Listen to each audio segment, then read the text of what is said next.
जैसे भारत के चुनाव से पहले एक बड़ी बात कही जा रही थी, क्या कुछ वैसा ही डोनाल्ड ट्रंप के चुनाव के पहले यानी कि अमेरिका के इलेक्शन के पहले भी निकल कर आई है। प्रोजेक्ट 2025 जिसको लेकर पिछले 24 से 48 घंटे में मीडिया में खूब खबरें छप रही है। जानेंगे क्या है ये, तो वहीं ये क्यों कहा जा रहा है फ्रांस और डोनाल्ड ट्रंप दोनों ही नाटो के लिए बड़ी मुसीबत बनने वाले हैं। जियोपॉलिटिक्स में बहुत कुछ चल रहा है, हमेशा की तरह जानने को मिलेगा बहुत कुछ। जहां एक तरफ ये सारा सीन है तो वहीं यूके के पीएम ने फोन पर पीएम मोदी से क्या कहा है, पहला सब जानेंगे। जियोपॉलिटिक्स में क्या कुछ चल रहा है जानने को मिलेगा बहुत कुछ। आइए जानते हैं इन खबरों को विस्तार से। जिस तरीके से भारत के चुनाव में एक बड़ी चर्चा हुई थी, चाहे वो झूठी ही चर्चा क्यों न हो, जिस पर यह कहा गया था कि भारत का संविधान बदल जाएगा, क्या कुछ ऐसा ही अभी अमेरिका के चुनाव में भी हो रहा है। अमेरिका के चुनाव में भी निकल कर ये आ रही है कि एक प्रोजेक्ट है जिस प्रोजेक्ट का नाम है प्रोजेक्ट 2025, जिसको डोनाल्ड ट्रंप लागू करने वाले हैं और डोनाल्ड ट्रंप इसे लागू करके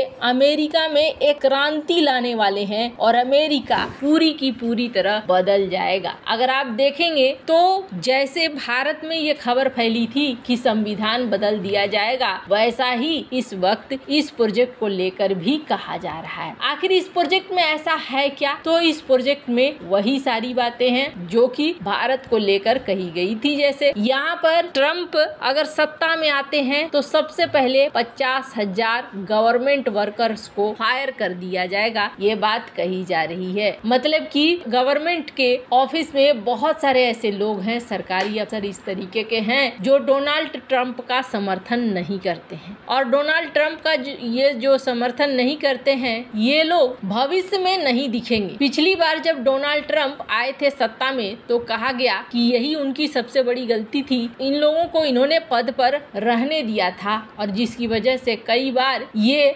बेहद गलत भी बोल देते थे। वहीं आपको बता दूं दूसरी बात ये कही जा रही है कि अमेरिका एक प्रॉपर क्रिश्चियन कंट्री बन जाएगा और ये अपने संविधानों का पालन करेगा और बड़ी संख्या में कहा जा रहा है 1 से 1.5 करोड़ के इलीगल लोगों को निकाल कर बाहर फेंका जाएगा। ये जो ब्लूप्रिंट है, इस ब्लूप्रिंट को नाम दिया गया है प्रोजेक्ट 2025। 900 पेजों से ज्यादा है, जिसमें हजारों सिविल सर्वेंट्स को निकालने, प्रेसिडेंट के पावर को बढ़ाने, एजुकेशनल डिपार्टमेंट को डिसमेंटल करके फिर से बनाने, फेडरल एजेंसियों को डिसमेंटल करने की बात हो रही है, टैक्स कट की बात हो रही है और कहा जा रहा है कि हेरिटेज फाउंडेशन जो कि अप्रैल लास्ट में इन्होंने कुछ इसी तरह की बात कही थी। इन्होंने कहा है कि ये एक सेकंड रिवॉल्यूशन होगा और इसके तहत बड़ा बदलाव किया जाएगा। प्रोजेक्ट 2025 एक आइडिया से कहीं ज्यादा है। हालांकि जिस तरीके से ये बातें कही जा रही है, एक चीज तो साफ दिख रहा है यहाँ पे कि ये बात कर रहे हैं कि डेमोक्रेसी यहाँ पर खत्म हो जाएगी और धीरे धीरे यहाँ पर पूरा डिक्टेटरशिप आ जाएगी। गवर्नमेंट के लिए नियम है, इमिग्रेशन के लिए रूल है, ये फिर लोगों को निकलने के लिए, आने के लिए, जाने के लिए बहुत सारी बंदिशें लगाने वाले हैं। लेकिन यहाँ पर ये कहते हैं कि क्वाड वगैरह जो रीजनल चीजें हैं उनको ठीक किया जाएगा, दुरुस्त किया जाएगा। हालांकि आपको बता दूं कुछ ऐसा ही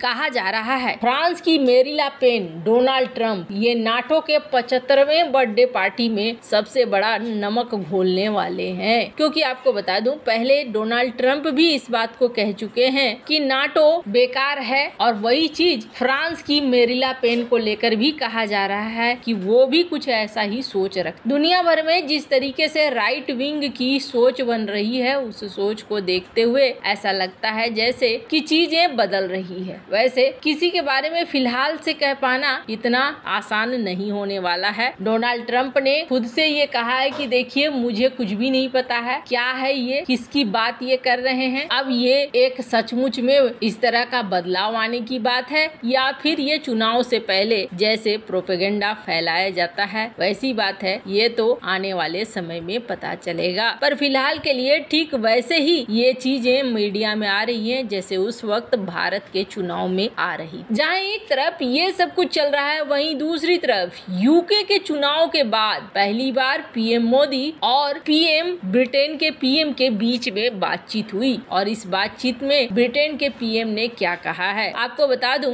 ब्रिटेन के चुनाव को लेकर चाइना की भी नजरें, स्क्रीन पर देख सकते हैं एक आर्टिकल जिसमें चाइना ये कह रहा है कि अब तो नई सरकार आ गई है और नई सरकार आने के बाद हमारा भी ध्यान इसी में लगा रहेगा कि किस तरीके से हम स्टार्मर के साथ अपने संबंधों को ठीक करें और जो चैलेंजेस हैं उस चैलेंजेस से ऊपर आए। और जहां तक बात है भारत की, तो आपको बता दूं सबसे बड़ी बात तो ये है कि भारत ने गजब ढाया है। जो भारत के भारतीय मूल के 29 सांसद इस बार पहुंचे हैं और ब्रिटेन का चुनाव इस बार भारतीयों के लिए बेहद खास रहा है। 29 भारतीय मूल के लोग सांसद बने हैं। इनमें से लेबर पार्टी के सबसे ज्यादा सदस्य हैं जिनकी संख्या 19 है। इनमें से 12 पहली बार सांसद बने हैं। 6 महिलाओं समेत सिख समुदाय से रिकॉर्ड 12 सांसद बने हैं। सिख समुदाय के सभी सदस्य लेबर पार्टी से हैं। 9 सदस्य पहली बार चुने गए हैं, 2 लगातार तीसरी बार और 1 दूसरी बार सांसद बने हैं। ब्रिटिश सिख सांसद प्रीत गौरकिल ने कंजर्वेटिव पार्टी के उम्मीदवार असवीर संघा को हराया। तन्मनजीत सिंह ढेसी लगातार तीसरे बार सांसद बने हैं। वैसे आपको बता दूं यहाँ पर भारतीयों का दबदबा भी रहा है, काफी बड़े नंबर्स में लोग यहाँ पर सांसद बने हैं। पर सबसे बड़ी चीज ये है कि भारत और यूके का संबंध कैसा रहेगा, दुनिया भर की निगाहें इसमें हैं। और पहली बार जब पीएम मोदी और यूके के पीएम के बीच में बात हुई तो इन्होंने कहा कि हम पहली चीज जो आपके साथ करना चाहेंगे वो है हमारा